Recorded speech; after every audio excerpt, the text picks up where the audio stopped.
Hola, ¿qué tal? Yo soy licenciado Eduardo Romero Angulo, tu abogado de confianza. A nombre de Canal 10 y todo el equipo de profesionales que hacemos posible la misión de este espacio, te damos la más cordial bienvenida a tu programa Espacio Jurídico. Es un placer para nosotros que usted conozca correctamente cuáles son, obviamente, las formas en que nosotros podemos estar participando con ustedes y que también ustedes interactúen con nosotros. Únicamente se tiene que comunicar a los teléfonos que le van a aparecer en su pantalla, especialmente el 843-6500, extensión 101 y 102. De forma anónima, usted nos platica en qué consiste esa duda jurídica que usted tiene y con mucho gusto nosotros le vamos a dar esa asesoría o bien una orientación para que usted se encuentre muy bien informado para la toma de sus decisiones. También contamos con un correo mail que es espaciojurídico@tucanal10.com. Ahí, a través de esa herramienta, usted nos puede enviar su duda y, por supuesto, nosotros le vamos a contestar por la misma vía una asesoría que esté enfocada y encaminada al tema que usted nos escribió. En caso de que esté interesado en que platiquemos esa asesoría a través de nuestros medios televisivos, con mucho gusto pónganos en su correo la fecha en la cual usted va a estar muy pendiente. Recuerde que nosotros transmitimos en vivo lunes, miércoles y viernes de 9 a 9:30 de la mañana. Entonces ahí pónganos en su correo esa fecha que usted quiere, por supuesto que nosotros le platiquemos esa asesoría que nos solicita, con la intención también de que usted pueda interactuar vía telefónica con nosotros. Pues bueno, el día de hoy le quiero enviar un saludo a toda la gente que nos hace el favor de acompañarnos a lo largo de esta media hora en el estado de Yucatán, en el estado de Campeche, aquí en el estado de Quintana Roo, y la gente que nos ve a través de los medios electrónicos por la página www.tucanal10.com. El día de hoy vamos a estar platicando, vamos a finalizar con el tema del programa anterior, sobre los poderes, la importancia de tener el conocimiento de un testimonio notarial enfocado a un poder en donde se le otorgan facultades a una persona para que ejerza ciertas actividades, obviamente con una representación oficial o en este caso con una certeza jurídica para hacia el tercero con el que se está llevando a cabo, obviamente esa negociación o esa gestión en específico.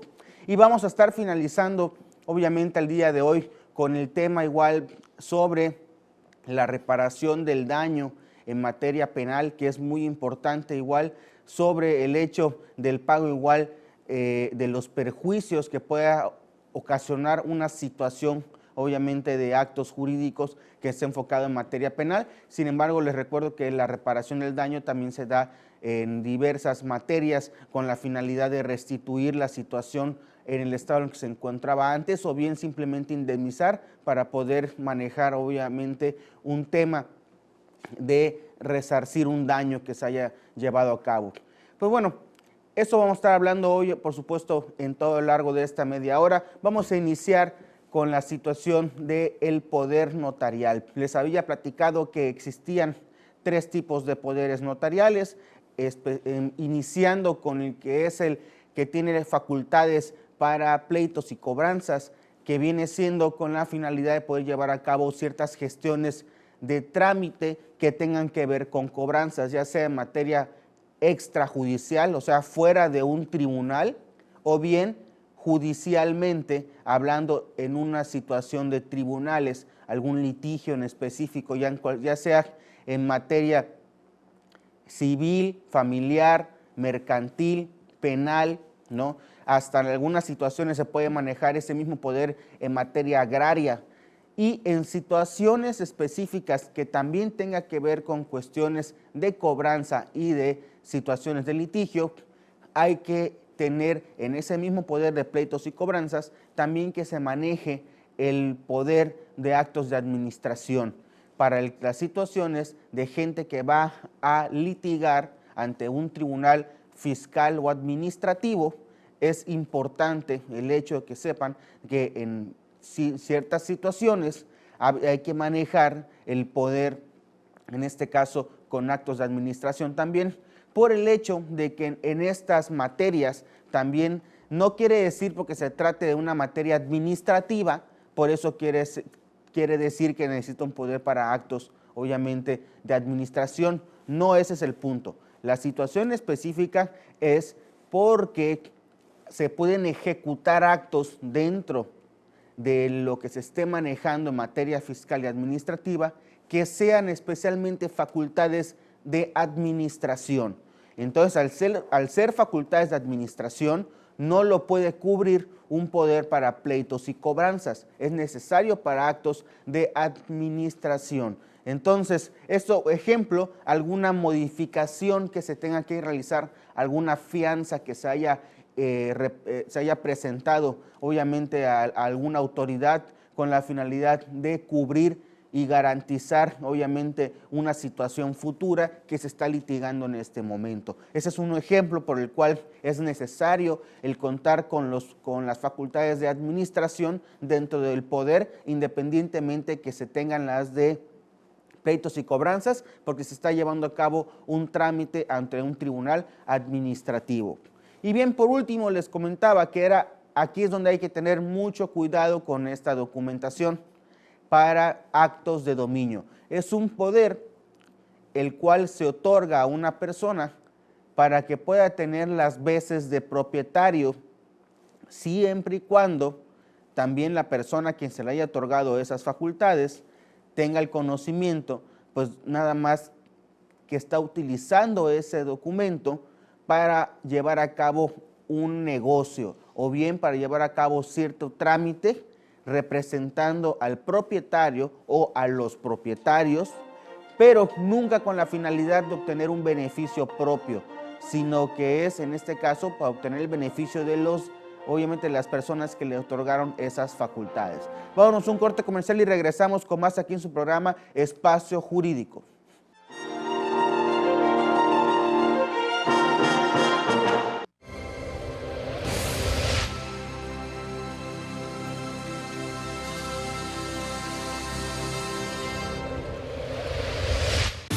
Fuego Cruzado, un programa de debate y opinión que presenta las cosas como son, donde se confrontan opiniones y se defienden posturas. Fuego Cruzado es controversia política, económica y social.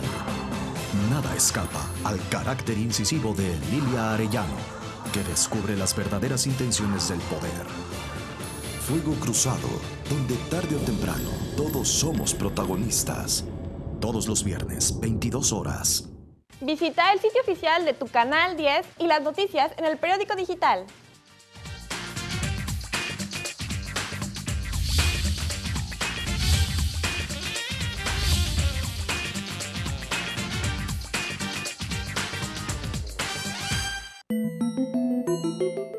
Estamos ocupados en llevar lo mejor a tu casa. Mejora tu salud y prevé. Consulta a tu médico de cabecera. Experiencias médicas. Martes, 11 de la mañana, solo por Canal 10.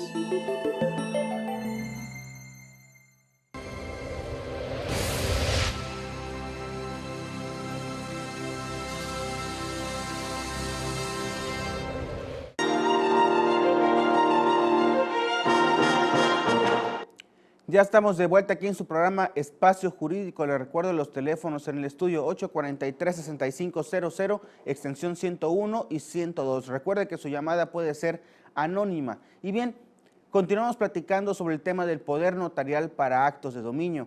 Les comentaba que si bien es cierto el actuar de la persona que se le está otorgando las facultades de representación, en este caso con facultades de dominio, debe de pensar como si fuera un negocio propio, obviamente acatando las instrucciones dadas por el poder dante. Pero a la vez tiene que entender de que si realiza algún tipo de cobro de dineros, si realiza algún tipo de cobro de algún otro bien, etcétera, es con la finalidad, obviamente, de hacer entrega hacia las personas que le otorgaron los poderes, mas no quiere decir que es un negocio propio al tener ese poder para actos de dominio. El documento que estamos hablando, el testimonio notarial de poder, también se ha utilizado en diversos actos como vienen siendo adquisición de inmuebles a través de una cesión de derechos en donde independientemente que existe un documento que viene siendo un contrato de cesión de derechos, también en este caso emite la persona quien es el propietario original del bien inmueble, emite también un poder para actos obviamente de dominio sobre ese bien enfocado a la persona que fue el cesionario. Entonces, esta persona quien es el cesionario y que a la vez también ya es el apoderado, ¿sí? Esta persona puede a la vez en forma futura el poder llevar a cabo actos, obviamente como si fuera el propietario porque así se está manejando. Entonces, en este caso, y si su finalidad es el poder escriturar esa propiedad a nombre del nuevo, bueno, en este caso del cesionario, es necesario que en el poder para actos de dominio se mencione también que puede escriturarse a sí mismo, o sea, la persona quien es el apoderado. Este poder para esa finalidad se utiliza para poder hacer las veces de propietario sin que nadie le pueda poner algún tipo de límite. Muchas veces también se emite con la leyenda que es irrevocable. ¿Qué quiere decir irrevocable o qué está buscando que sea irrevocable? Pues el hecho de que ninguna persona pueda decir que ese documento se va a dejar sin efectos derivado de que quien lo otorga le revoca esas facultades a la persona quien se las otorgó. Sin embargo, hay una situación muy importante que tienen los poderes.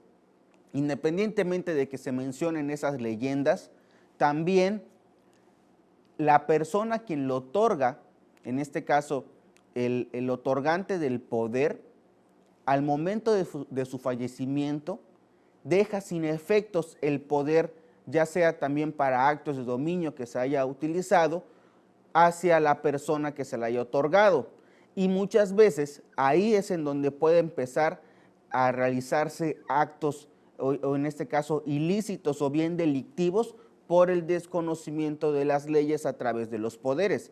Si usted quería llevar a cabo los actos o las facultades, obviamente que se le otorgaron en un poder para actos de dominio, pero la persona a quien se le otorgó ya falleció, ese poder ya no cuenta obviamente con esa vigencia, ya ese poder es nulo por darse esa situación, ya que las leyes así lo manifiestan. Por lo tanto, el trámite que usted tiene que llevar a cabo es diverso dependiendo de la situación en la que se encuentre para volver a tener esas facultades de, en este caso, de propietario. Pero sí es importante que usted conozca que llevar a cabo actos futuros después del fallecimiento del otorgante del poder, usted puede estar incurriendo tanto en actos ilícitos como posiblemente también en actos delictivos. Por lo tanto, es importante que usted, dependiendo en la situación que esté llevando a cabo, se documente para saber cómo puede subsanar esa situación y poder, en este caso, terminar con el trámite, con la gestión, o bien simplemente solventar esa laguna que dejó ese poder al quedar sin efectos ya, para poder llevar a cabo actos futuros, ¿no? Y esto nos lleva al segundo tema que vamos a platicar el día de hoy. En este caso, el hecho de que una persona esté llevando a cabo actos con documentos que ya no cuentan con esas facultades, pero es muy complicado a veces el saber si la persona tiene o no las facultades, o en este caso, si el documento no ha sido revocado, o bien que la persona que lo otorgó ya falleció. Muchas veces es complicado, simplemente a lo mejor solicitando documentación se puede llegar a subsanar estos puntos de desconocimiento, pero normalmente en la vida práctica no es normal que una persona solicite documentación de si se encuentra en vida todavía la persona, obviamente, que otorgó el poder. Normalmente se lleva a cabo el trámite y posteriormente puede llegar a salir a la luz alguna situación de administrativa de lo que se empezó a manejar, obviamente, por el desconocimiento de que si se encuentra en vida o no la persona que otorgó ese poder, ¿no? Puede llegar a saltar alguna situación. Ahora bien, estos poderes pueden llegar a darse algún delito, como les había dicho. Lo común que se puede llegar a dar es el fraude, del delito del cual hablamos en el programa anterior. Y por supuesto también se puede llegar a dar también el abuso de confianza a través de documentos, llevando a cabo actos que no se le había dado la finalidad, pero al no encontrarse limitado el documento, entonces pueden estar gestionando otros actos que van a, por supuesto, a perjudicar al otorgante del poder y, por supuesto, en alguna situación se podría llegar a encuadrar también en ese abuso de confianza. Nos preguntaba uno de nuestros televidentes que en materia, haciendo un paréntesis en el tema y hablando en materia de los taxistas, que nos preguntaba uno de nuestros televidentes, mi taxista, yo le doy el taxi para que él trabaje efectivamente, sin embargo, me entero, porque así me lo reportan gente del mismo sindicato de taxistas, que lo agarraron obviamente fuera de los límites en donde puede estar ejerciendo este oficio del taxi y que al parecer también fue sancionado fuera de estos límites. Obviamente esta persona utilizó el vehículo para un acto propio y no para el acto de llevar a cabo un trabajo. Entonces, derivado de esa situación, hubieron obviamente esas medidas de sanción y esas medidas de sanción afectan directamente también al propietario del taxi. Vámonos a un corte comercial y regresando aterrizamos este supuesto para que usted entienda la situación que se puede llegar a dar del abuso de confianza.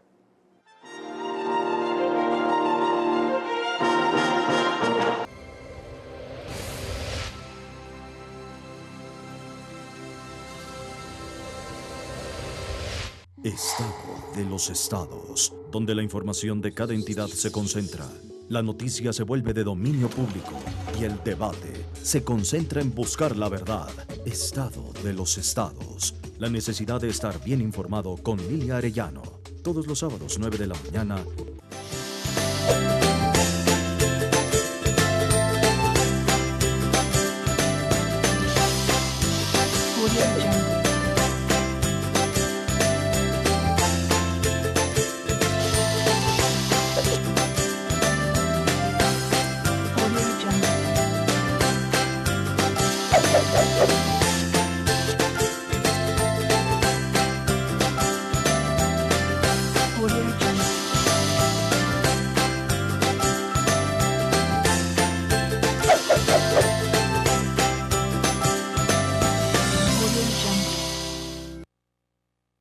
La historia tiene su propia voz y sus confesiones. Interesantes charlas con quienes han sido parte y causa de la historia con el periodista y politólogo Guillermo Vázquez Handal. Miércoles, 12 horas, solo por Canal 10.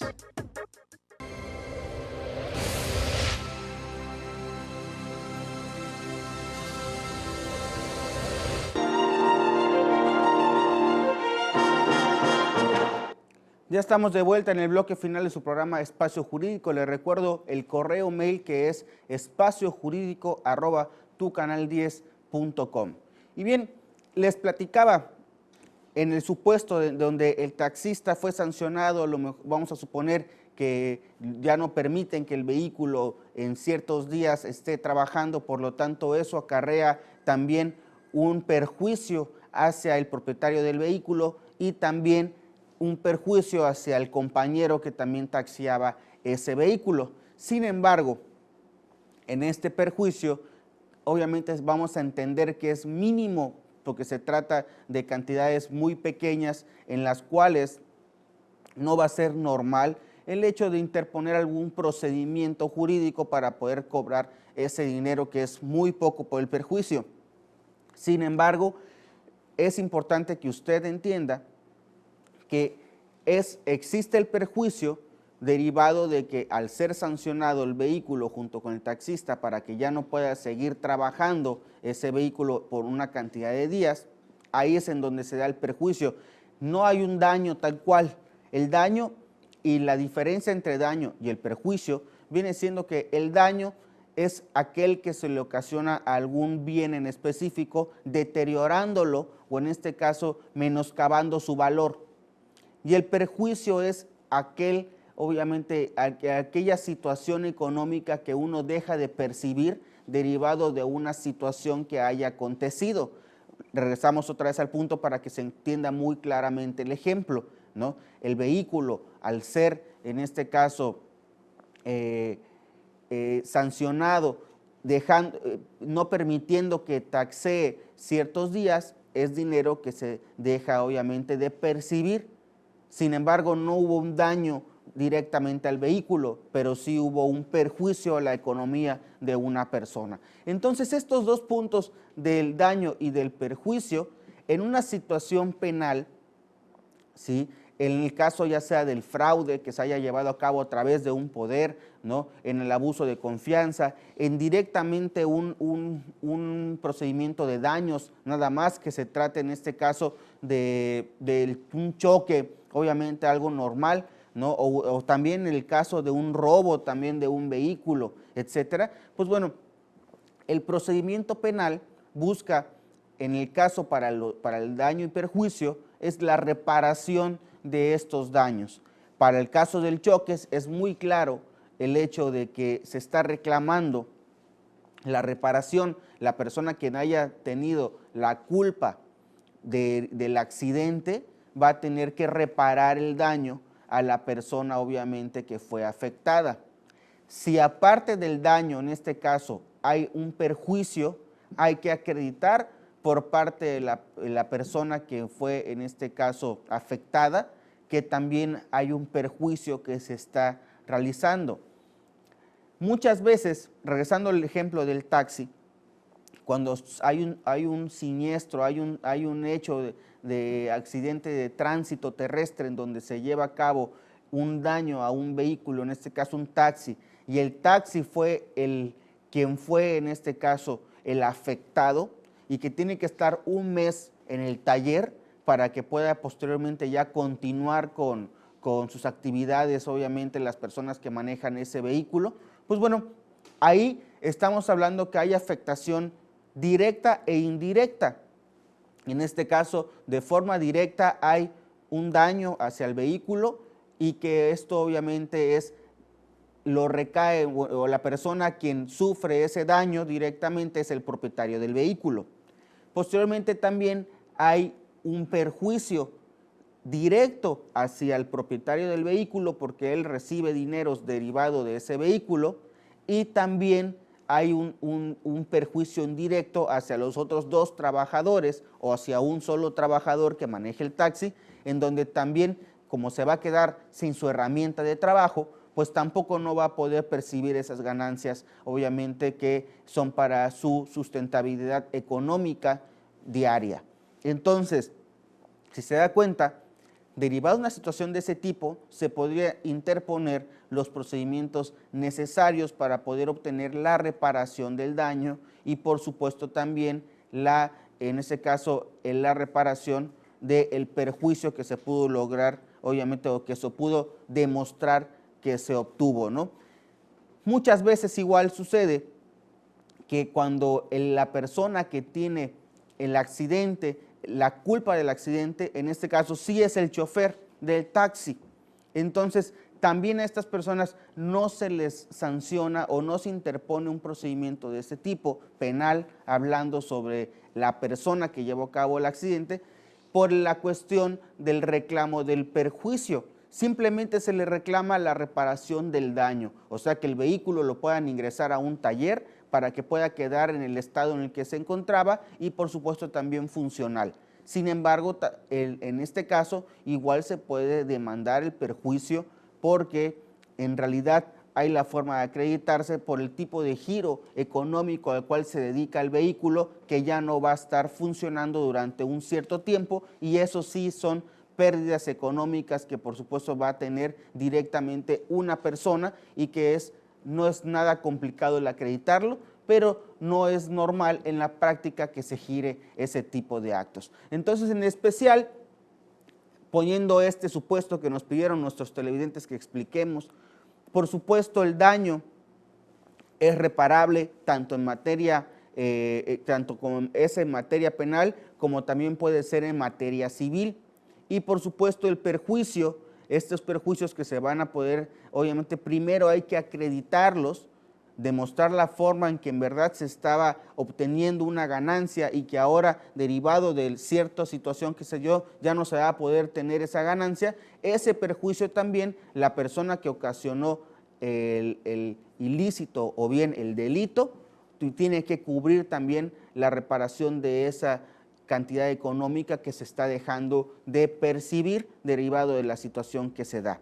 Entonces, es importante el conocer específicamente, tanto desde el punto de vista de los documentos que nosotros vamos a entregarle a unas personas en donde hay facultades, como también los actos que uno mismo pueda llevar a cabo, obviamente, y que desconociendo el marco jurídico que se puede manejar para cada situación específica, pues bueno, nos puede llegar a arrojar a tener que cubrir ciertas situaciones en materia económica, que así se nos va. Recuerden que un tribunal, al fin de cuentas, lo que va a emitir es una resolución en donde haya una sentencia, en donde se restituya algo, en donde no se restituya algo, en donde se repare algo, obviamente, o bien en el caso en el cual se desaloje algo y se entregue. Hay varias situaciones en las cuales una sentencia puede salir, pero es muy específico al tema que se esté, obviamente, litigando. Y el tema de los poderes puede llegar a involucrarlo a la persona que otorgó el poder en una situación ilícita o una situación delictiva por el desconocimiento. Es por eso que en el caso de los poderes hay que limitarlos a un acto en específico para que la persona que los esté ejerciendo obviamente no pueda tener una mayor apertura a actos de representación de una persona, sino que únicamente esté limitado a un acto en específico y no pueda estar llevando a cabo otros actos ilícitos o bien delictivos en donde nos puedan involucrar a los que estamos otorgando esas facultades. Esto fue todo por el día de hoy. Les recuerdo, mi nombre es Eduardo Romero Angulo, soy su abogado de confianza y los invito a que nos sigan sintonizando lunes, miércoles y viernes aquí por Canal 10, la televisión que va contigo. Mucho éxito y hasta luego.